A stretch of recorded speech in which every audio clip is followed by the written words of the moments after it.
আসসালামু আলাইকুম রহমতুল্লাহি ওবারকাতু। আশা করি আপনারা সকলেই অনেক ভালো আছেন। হজরত মুসা আলাইহিস সালামের বুক কাঁপছিল। ফিরআউন তেনার হত্যার ষড়যন্ত্র করছে এ খবর তেনার কানে এসে পৌঁছেছে। তিনি বুঝতে পারলেন এখানে আর থাকা যাবে না, মিশর ছেড়ে যেতে হবে। কিন্তু কিভাবে, কোথায় যাবেন? রাজপ্রাসাদে বড় হওয়া মুসা আলাইহিস সালাম কখনো এমন বিপদে পড়েননি। তিনি শহর ছাড়লেন একেবারে নিস্তব্ধে। শহরের শেষ প্রান্তে পৌঁছে যখন তিনি নিশ্চিত হলেন যে ফেরআউনের চোখের আড়ালে চলে এসেছেন, তখনই যেন এক গভীর শ্বাস নিয়ে মুক্তির স্বাদ পেলেন। মিশরের বাইরে কোথাও যাওয়ার তেনার কোনো অভিজ্ঞতা নেই। পথঘাট চেনেন না, দিক নির্দেশনা জানেন না। তবে তিনি জানতেন আল্লাহ কখনো তার বান্দাকে ছেড়ে দেন না। ভাবতে ভাবতে মনে হলো সিরিয়ার মাদিয়ান, সেখানে কিছু বনি ইসরায়েলিরা আছে যারা ফেরআউনের দখলের বাইরে, সেখানেই যেতে হবে। তাই তিনি আল্লাহর উপর ভরসা রেখেই হাঁটতে শুরু করলেন। হাঁটতে হাঁটতে শরীর ক্লান্ত হয়ে পড়ল। পায়ের নিচে উষ্ণ বালুর চুলকানি, সূর্যের তীব্র উত্তাপ, কষ্ট যেন প্রতি মুহূর্তে তাকে ঘিরে ধরছে। তিনি দোয়া করলেন, হে আমার রব, আমাকে জালিমের হাত থেকে মুক্তি দাও। এই কঠিন পথের কষ্ট আর অজানা পরিবেশে আমাকে নিরাপদ রাখো। আল্লাহ তার দোয়া কবুল করলেন। অনেক কষ্টের পর অবশেষে মুসা আলাইহিস সালাম মাদিয়ানে পৌঁছালেন। তেনার শরীর যেন আর চলতে চায় না, পা টেনে হাঁটতে হচ্ছে। ক্ষুধার যন্ত্রণা যেন দেহের সমস্ত শক্তি চুষে নিয়েছে। তৃষ্ণায় গলা শুকিয়ে গেছে। তবুও তিনি এক মুহূর্ত থামেননি। অবশেষে একটু বিশ্রামের জন্য তিনি একটা বড় গাছের ছায়ায় গিয়ে বসে পড়লেন। এই দীর্ঘ পথ তিনি পেরিয়ে এসেছেন, এটা আল্লাহরই কুদরত। কিন্তু এখন কি করবেন?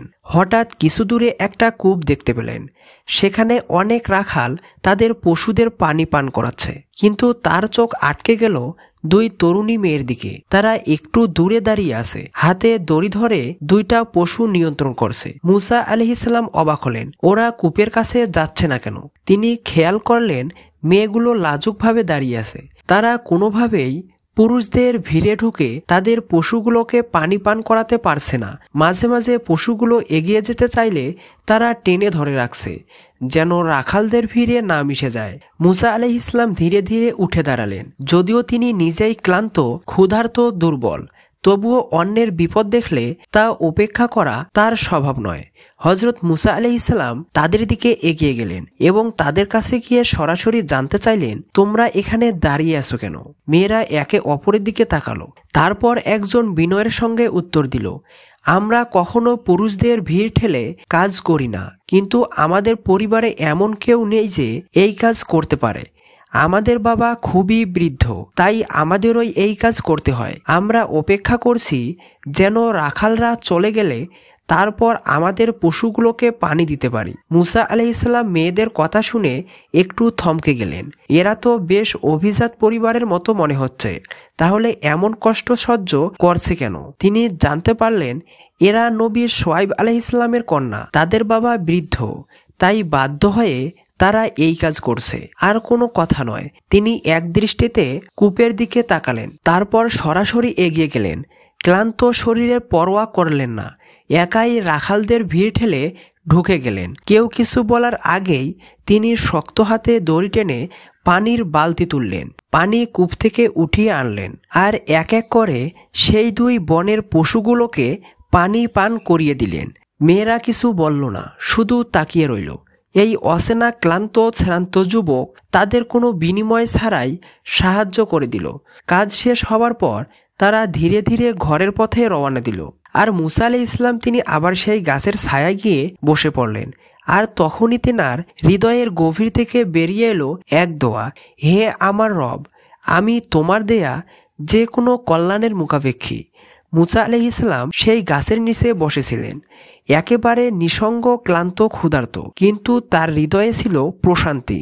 তিনি জানতেন যে আল্লাহ তাকে ফেরআউনের হাত থেকে রক্ষা করেছেন, তিনি তার জন্য ব্যবস্থা করবেন। অন্যদিকে সেই দুই তরুণী দ্রুত পায়ে বাড়ি ফিরে গিয়েছিলেন। পথে তারা একটুও কথা বলেনি, কিন্তু মনে মনে তারা দুজনই একই ভাবনায় ডুবেছিল।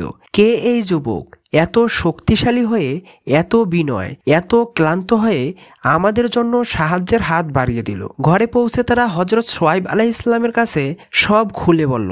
সোয়াইব আলাইহিসসালাম গভীর মনোযোগ দিয়ে শুনলেন। তারা মেয়েরা সচরাচর এত উৎসাহ নিয়ে কিছু আলোচনা করে না, কিন্তু আজ তারা এক অচেনা যুবককে প্রশংসায় যেন বিভোর। তিনি অবাক হলেন, আজ এত তাড়াতাড়ি ফিরে এলে কেন? তেনার কন্যারা একসঙ্গে বলে উঠল, আব্বা, আজ একজন অসাধারণ যুবকের সাথে আমাদের দেখা হয়েছে। তিনি শুধু শক্তিশালী নন, বরং সত্যিকারের আমানতদার। এত পরিশ্রমের পরেও বিন্দুমাত্র অহংকার নেই। আমাদের পশুগুলোকে পানি পান করিয়ে দিয়ে তিনি কোনো বিনিময় চাইলেন না। সোয়াইব আলাইহিসসালাম একটু চুপ করে থাকলেন। তারপর একগাল হেসে বললেন, তাহলে কি তোমরা মনে করো তাকে আমাদের কাছে রাখলে ভালো হবে? একজন বলল, জি বাবা, কারণ কোনো কাজের জন্য দুটি জিনিস খুব দরকার, শক্তি আর আমানতদারি, আর তার মধ্যে দুটোই আছে। সোয়াইব আলাইহিসসালাম এবার আস্তে করে মাথা নাড়লেন, তাহলে তাকে আমাদের কাছে নিয়ে আসো। তিনি কন্যা সফুরাকে দায়িত্ব দিলেন যাতে সে গিয়েই মুসা আলাইহিসসালামকে ডেকে আনে। এরপর সফুরা হজরত মুসা আলাইহিসসালামকে ডেকে আনার জন্য ঘর থেকে বের হলেন। যেতে যেতে তিনি বহু কথা ভাবছেন, কি বলে সেই অচেনা ব্যক্তিকে আমন্ত্রণ করবেন। তিনি খুবই লজ্জা পাচ্ছিলেন, কিন্তু তিনি সাহস নিয়ে ধীরে ধীরে গাছের নিচে এসে দাঁড়ালেন। তেনার চোখ ছিল নিচের দিকে, আর তার কণ্ঠ ছিল বিনম্র। সে হজরত মুসা আলাইহিসসালামের সামনে এসে বলল, আমার আব্বা আপনাকে ডেকেছেন। আপনি আমাদের পশুগুলোকে পানি পান করিয়ে দিয়েছেন, তাই তিনি আপনাকে কিছু দিতে চান। হজরত মুসা আলাইহিসসালাম কথাটি শুনে চমকে উঠলেন। তিনি তো কোনো কিছু পাওয়ার আশায় সাহায্য করেননি। বিনিময়ের জন্য কাজ করা আর মানবিকতা থেকে সাহায্য করা দুটো কি এক হয়? কিন্তু তিনি আরেকটি বিষয়ে ভাবলেন, একজন সম্মানিত বৃদ্ধ যদি তাকে ডেকে পাঠান, তবে তাকে প্রত্যাখ্যান করাও তো শোভন নয়। তিনি এক মুহূর্ত ভাবলেন, তারপর বললেন, আচ্ছা, আমি তোমার সঙ্গে যাচ্ছি। এরপর হজরত মুসা আলাইহিসসালাম হজরত সোয়াইব আলাইহিসসালামের বাড়িতে যাওয়ার জন্য প্রস্তুতি নিলেন এবং হজরত মুসা আলাইহিসসালাম সফুরার পিছু পিছু যেতে শুরু করলেন। কিন্তু তিনি বুঝতে পারলেন এভাবে পিছন থেকে চলা ঠিক হচ্ছে না। তিনি বিনয়ের সঙ্গে বললেন, তুমি সামনে হাঁটো না, আমি সামনে হাঁটি। তুমি শুধু পেছন থেকে আমাকে দিক নির্দেশনা দিও। সফুরা মাথা নিচু করে সম্মতি জানালো। আজ এক সম্মানিত নবীর ঘরের পথে এগিয়ে চলল। হজরত মুসা আলাইহিসসালাম ধীর পায়ে সফুরার নির্দেশ মেনে হজরত সোয়াইব আলাইহিসসালামের বাড়ির দিকে এগিয়ে চললেন। সফুরা পেছন থেকে বলছিলেন, ডান দিকে যান। হ্যাঁ, এবার বাম দিকে, এই পথে সোজা চলুন। হজরত মুসা আলাইহিসসালাম মনে মনে ভাবছিলেন, এ এক কেমন পরিস্থিতি! আমি এক অচেনা দেশে এক অচেনা মানুষের আমন্ত্রণে যাচ্ছি, কিন্তু আল্লাহ যেভাবে পথ দেখাচ্ছেন তাকে কোনো দ্বিধার সুযোগ নেই। হজরত সোয়াইব আলাইহিসসালামের বাড়িতে পৌঁছানোর পর তিনি হাসি মুখে হজরত মুসা আলাইহিসসালামকে স্বাগত জানালেন। এসো আমার সন্তান, তুমি নিশ্চয়ই ক্লান্ত, এসো খাওয়া দাওয়া করে তারপর সব কথা হবে। কিন্তু হজরত মুসা আলাইহিসসালাম বিনয়ের সাথে মাথা নিচু করে বললেন, আল্লাহ আপনার মঙ্গল করুন, কিন্তু আমি কোনো বিনিময় কিছু গ্রহণ করতে পারি না। হজরত সোয়াইব আলাইহিসসালাম অবাক হলেন এবং বললেন, কেন, তুমি কি ক্ষুধার্ত না? হজরত মুসা আলাইহিসসালাম সামান্য হাসলেন, অবশ্যই আমি ক্ষুধার্ত, তবে আমি কখনোই কোনো সাহায্যের বিনিময়ে কিছু গ্রহণ করি না। আমার পরিবার আমাকে এই শিক্ষা দিয়েছে যে আমরা আখেরাতের জন্য আমাদের কাজ কখনোই বিক্রি করি না। হজরত সোয়াইব আলাইহিসসালাম মৃদু হেসে বললেন, তাহলে শুনো, এটা কোনো বিনিময়ের বিষয় না, এটা আমার আতিথেয়তা, যা আমার পরিবারের ঐতিহ্য। আমি আমার মেহমানদেরকে খাওয়াই, এটা আমার দায়িত্ব। হজরত সোয়াইব আলাইহিসসালামের আন্তরিকতা পূরণ কথা শুনে হজরত মুসা আলাইহিসসালাম আশ্বস্ত হলেন এবং খেতে বসলেন। খাওয়া দাওয়া শেষ হলে হজরত সোয়াইব আলাইহিসসালাম হজরত মুসা আলাইহিসসালামকে তেনার পরিচয় জিজ্ঞাসা করলেন। হজরত মুসা আলাইহিসসালাম ধীরে ধীরে তেনার জীবনের কাহিনী বলতে লাগলেন, কিভাবে তিনি ফেরাউনের প্রাসাদে বড় হয়েছেন, কিভাবে তিনি ভুল করে একজনকে হত্যা করে ফেলেছেন, কিভাবে তার প্রাণ বাঁচাতে মিশর ছেড়ে পালাতে হয়েছে এবং কিভাবে তিনি আজ মাদিয়ানে এসে পৌঁছেছেন। হজরত সোয়াইব আলাইহিসসালাম মনোযোগ দিয়ে সব শুনলেন। তারপর তার কাঁধে হাত রেখে বললেন, এখন তুমি পুরোপুরি নিরাপদ সন্তান। এখানে কোনো ফেরআউনের আধিপত্য নেই। এখানে তোমাকে কেউ স্পর্শ করতে পারবে না। একথা শোনার পর হযরত মুসা আলাইহিস সালাম যেন এক বিশাল বোঝা নামিয়ে ফেলেন। এতদিন পর তিনি সত্যিকার নিরাপত্তা অনুভব করলেন। ঘরের একপাশে সফুরা ও তার বোন পর্দার আড়ালে বসে তাদের বাবার সঙ্গে হযরত মুসা আলাইহিস সালামের কথোপকথন শুনছিল। এক পর্যায়ে সফুরা ধীরে ধীরে বলল, আব্বাজান, এই যুবককে আমাদের কাজে রেখে দিন। তিনি যেমন শক্তিশালী তেমনি আমানতদারও। আমাদের কাজের জন্য এমনই একজন মানুষের প্রয়োজন। হযরত সোয়াইব আলাইহিস সালামের কন্যার মুখের দিকে তাকালেন। তিনি ভাবলেন, একজন মেয়ে কখনো এমনভাবে কারো প্রশংসা করে না যদি সে তার প্রতি আস্থা না থাকে। তিনি জিজ্ঞাসা করলেন, তোমরা কিভাবে তার আমানতদারি জানলে? শক্তিশালী হওয়ার প্রমাণ তো আছে, কারণ সে তোমাদের পশুদের পানি পান করিয়েছে। কিন্তু আমানতদারি কিভাবে বুঝলে? সফুরা সামান্য হেসে বলল, আব্বা, আপনি যদি দেখতেন, যখন আমি তাকে আপনার কাছে ডাকার জন্য গিয়েছিলাম তখন আমি সামনে হাঁটতে চেয়েছিলাম, কিন্তু তিনি বললেন, তুমি পেছনে থেকে আমাকে পথ দেখাও, যেন আমার দৃষ্টি নিয়ন্ত্রিত থাকে।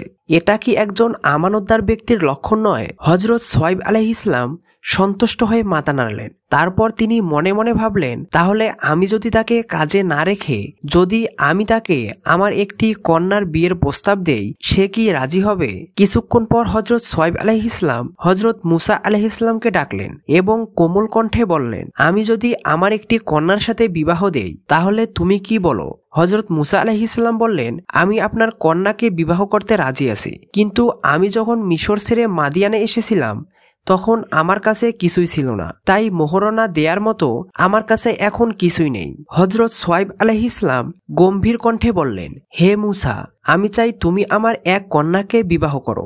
বিনিময়ে তুমি আমাকে 8 বছর কাজ করে দেবে, আর এটি হবে তোমার মোহরানা। তবে যদি 10 বছর পূর্ণ করো, সেটি তোমার দয়ার পরিচয় হবে। তবে আমি তোমার উপর কোনো কঠিন শর্ত চাপাতে চাই না। আমি চাই তুমি আমার পরিবারে থাকো। আমি তোমাকে একজন সৎ ও উত্তম ব্যক্তি হিসেবে পেয়েছি। হযরত মুসা আলাইহিস সালাম কিছুক্ষণ নীরব রইলেন। এটি ছিল এক অমূল্য প্রস্তাব। এটি শুধু বিয়ে নয়, বরং একটা নিরাপদ আশ্রয়, একটা পরিবারের অংশ হওয়া।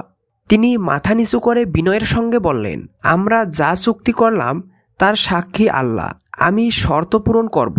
হযরত সোয়াইব আলাইহিস সালাম তৃপ্তির হাসি দিলেন। হযরত মুসা আলাইহিস সালাম 8 বছর তো বটেই, বরং পুরো 10 বছর হযরত সোয়াইব আলাইহিস সালাম এর সঙ্গে কাটালেন। এরপর এক শুভকণে তিনি সফুরাকে বিবাহ করলেন। এইভাবে যুবক থেকে তিনি হয়ে উঠলেন এক সম্মানিত পরিবারের সদস্য। এরপর 10 বছর কেটে গেল। মুসা আলাইহিস সালাম আজ সোয়াইব আলাইহিস সালামের সামনে এসে দাঁড়ালেন। মনে এক দ্বিধা, এক আবেগ। তিনি শান্ত কণ্ঠে বললেন, আব্বা, আমি মিশরে ফিরে যেতে চাই। আমার মা, আমার বোনদের অনেক বছর দেখিনি। আমার হৃদয় আকুল হয়ে আছে তাদের জন্য। হযরত সোয়াইব আলাইহিস সালামের এক গভীর দৃষ্টি হযরত মুসা আলাইহিস সালামের দিকে ফেললেন। এই 10 বছরে তিনি এই যুবককে এক অনন্য চরিত্রের মানুষ হিসেবে দেখেছেন, একজন শক্তিশালী, সৎ ও আমানতদার মানুষ। আর এখন সময় এসেছে তাকে বিদায় জানানোর। তিনি মাথা ঝুঁকে বললেন, ঠিক আছে মুসা, যাও, তোমার পরিবারের কাছে ফিরে যাও, কিন্তু তোমার যাত্রার জন্য আমি তোমাকে একটা উপহার দিতে চাই। হযরত সোয়াইব আলাইহিস সালাম ধীরে ধীরে ঘরের ভিতরে গেলেন এবং কিছুক্ষণ পর হাতে একটি লাঠি নিয়ে এলেন এবং তিনি হযরত মুসা আলাইহিস সালামের সামনে দাঁড়িয়ে বললেন, এই লাঠি কোনো সাধারণ লাঠি নয়। কথিত আছে এটি হযরত আদম আলাইহিস সালামের লাঠি, যা তিনি জান্নাত থেকে এনেছিলেন। বহু নবী ও রাসূলের হাতে এটি পরিবর্তিত হতে হতে অবশেষে আমার হাতে এসেছে, কিন্তু এটা একজন রাসূলের জন্যই মানানসই। হযরত মুসা আলাইহিস সালাম বিস্মিত হয়ে লাঠিটির দিকে তাকালেন। হযরত সোয়াইব আলাইহিস সালাম মৃদু হেসে বললেন, এই লাঠি তোমার হবে যদি তুমি নিজে এটি ভূমি থেকে তুলতে পারো। হযরত মুসা আলাইহিস সালাম সামান্য অবাক হলেন, কিন্তু কিছু না বলে নিচু হয়ে লাঠিটির দিকে হাত বাড়ালেন। আর ঠিক তখনই অলৌকিকভাবে লাঠিটি যেন নিজে থেকেই তার হাতে উঠল। হযরত সোয়াইব আলাইহিস সালাম গভীর দৃষ্টি নিয়ে বললেন, হে মুসা, সম্ভবত আল্লাহ তোমাকে তার রাসূল হিসাবে নির্বাচিত করেছেন। হযরত মুসা আলাইহিস সালাম স্তব্ধ হয়ে গেলেন। তিনি তো কখনো ভাবেননি নিজে তিনি আল্লাহর একজন বিশেষ মনোনীত বান্দা হতে যাচ্ছেন। হযরত মুসা আলাইহিস সালাম প্রতিদিনের মতো আজও প্রস্তুতি নিচ্ছিলেন ছাগল বকরিগুলোকে চড়ানোর জন্য। তিনি দরজার কাছে দাঁড়িয়ে হযরত সোয়াইব আলাইহিস সালামের দিকে তাকিয়ে বললেন, আব্বা, আজ আমি ছাগল বকরিগুলোকে নতুন একটা মাঠে নিয়ে যাব। আগের জায়গায় আর তেমন ঘাস নেই। হযরত সোয়াইব আলাইহিস সালাম গভীরভাবে হযরত মুসা আলাইহিস সালামের দিকে তাকালেন। তার চোখে এক ধরনের উদ্বেগের ছায়া খেয়ে গেল। তিনি ধীরে ধীরে বললেন, মুসা, ওই মাঠে যেও না। সেখানে এক ভয়ঙ্কর অজগর আছে যা ছাগল বকরিগুলোকে গিলে ফেলে। হযরত মুসা আলাইহিস সালাম কিছুক্ষণ চুপ করে রইলেন। তিনি জানতেন হযরত সোয়াইব আলাইহিস সালাম সব সময় সত্য বলেন, কিন্তু তিনি এটাও জানতেন আল্লাহ তাআলা সব সময় তার সাথে আছেন। মৃদু হাসি দিয়ে বললেন, ইনশাআল্লাহ সমস্যা হবে না। এই বলে তিনি ছাগল বকরিগুলোকে নিয়ে এগিয়ে গেলেন সেই নতুন ময়দানের দিকে। জায়গাটা ছিল প্রশস্ত আর ঘাসে সবুজ আবাদে ভরে ছিল পুরো এলাকা। বকরিগুলো খুশিতে লাফিয়ে বেড়াচ্ছিল, কিন্তু হযরত মুসা আলাইহিস সালাম অনুভব করছিলেন পরিবেশটা কেমন যেন অস্বাভাবিক। তিনি সতর্ক দৃষ্টিতে গুহার দিকে তাকালেন। কিছুক্ষণ পর বুঝতে পারলেন বকরিগুলো আস্তে আস্তে সেই গুহার কাছাকাছি চলে যাচ্ছে। তিনি দ্রুত তাদের ফেরানোর চেষ্টা করলেন, কিন্তু কিছুতেই পারছিলেন না। অবশেষে তিনি ক্লান্ত হয়ে এক বালু স্তূপে গিয়ে বসলেন।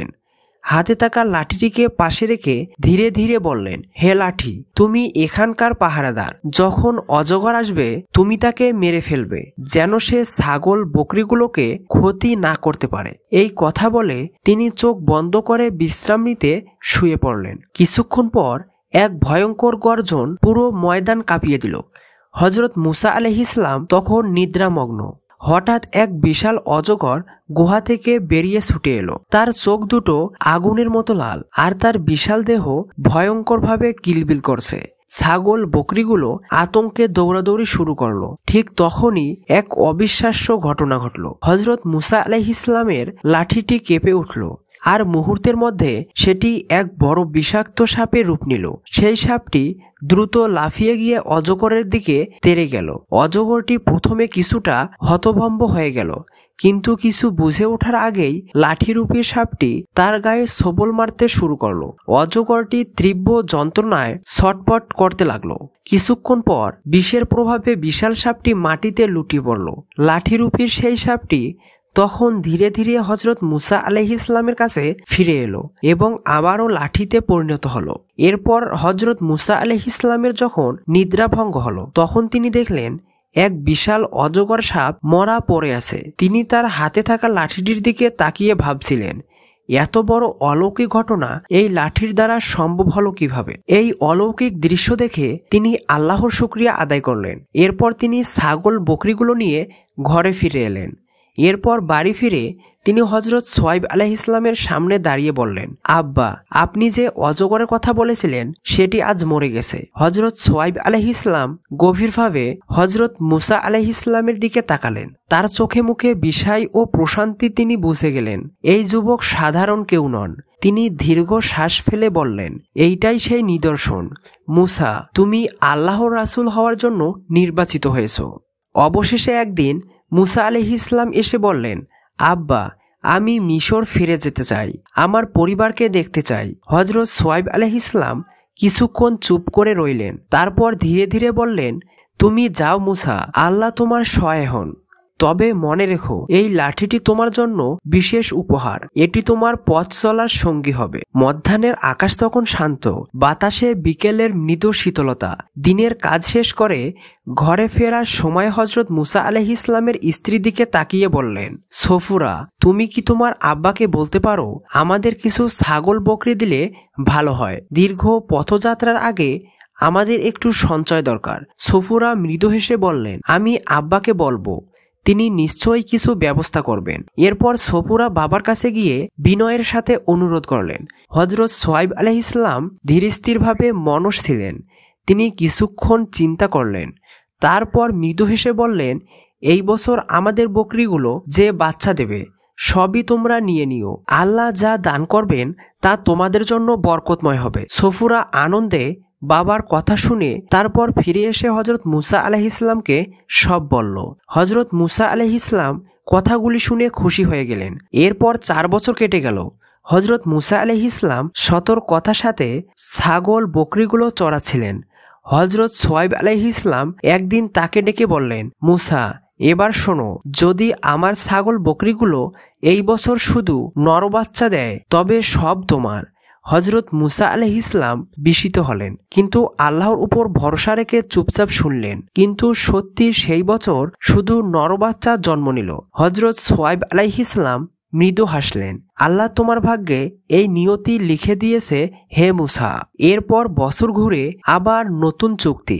শুআয়ব আলাইহিস সালাম বললেন, এবার যদি সবগুলো মাদি বাচ্চা হয় তবে সেগুলো তোমার হবে। আশ্চর্যজনকভাবে সেই বছর সবগুলোই মাদি বাচ্চা হলো। এমনভাবে বছর কেটে গেল। 10ম বছরে শুআয়ব আলাইহিস সালাম মুসা আলাইহিস সালামকে ডেকে নিয়ে বললেন, মুসা, আজ থেকে এই সব ছাগল বকরি দাস দাসী সম্পদ সবই তোমার। আমি এটা সত্য করে দিলাম। এখন তুমি যেখানে ইচ্ছা এগুলো নিয়ে যেতে পারো, আমার কোনো আপত্তি নেই। হযরত মুসা আলাইহিস সালাম স্তম্ভ হয়ে গেলেন।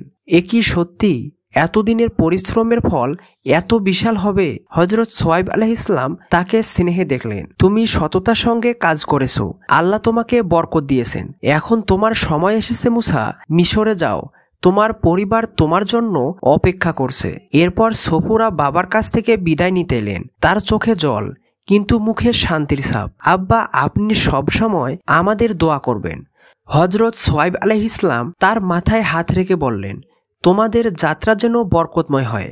এভাবেই 1 দশকের পরিশ্রম ও অলৌকিক ঘটনার সাক্ষী হয়ে হযরত মুসা আলাইহিস সালাম মিশরের পথে পা বাড়ালেন। তিনি তখনও জানতেন না এই যাত্রাই এক নতুন অধ্যায়ের সূচনা। এই যাত্রাই ছিল ফেরআউনের রাজত্ব পতনের দিকে প্রথম পদক্ষেপ। আজকের ভিডিওটি এখানেই শেষ। যদি ভিডিওটি আপনাদের ভালো লেগে থাকে তাহলে অবশ্যই লাইক, কমেন্ট করে চ্যানেলটি সাবস্ক্রাইব করুন। আল্লাহ আমাদের সবাইকে সঠিক বুঝদান করুন এবং আমল করার তৌফিক দান করুন। আমিন।